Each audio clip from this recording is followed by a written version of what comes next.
नमस्कार. DS4 चॅनलमध्ये आपले स्वागत आहे.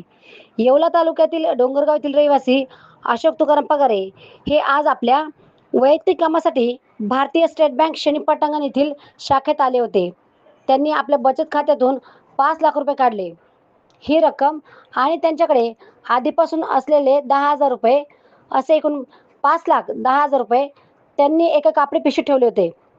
पगारे बँकेतील काउंटर नंबर 3 येथे आपले व्यवहार पूर्ण करत असताना त्यांनी पैशांची पिशवी शेजारील टेबलावर ठेवली होती. याच संधीचा फायदा घेत अज्ञात चोरट्याने सर्वांची नजर चुकून ही पिशवी लंपास केली.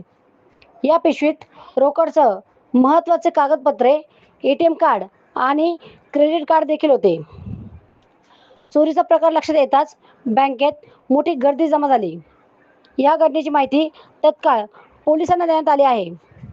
पोलिसांनी घटनास्थळी धाव घेत CCTV फुटेजची तपासणी सुरू केली असून चोरट्याचा शोध घेतला जात आहे. मात्र बँकेसारख्या सुरक्षित ठिकाणी अशा प्रकारे चोरी झाल्याने खातेदारांमध्ये भीतीचे वातावरण निर्माण झाले आहे. या घटनेचा पुढील तपास येवला शहर पोलीस करीत आहे. DS4 मराठी न्यूजसाठी दीपक सोनवणे, येवला.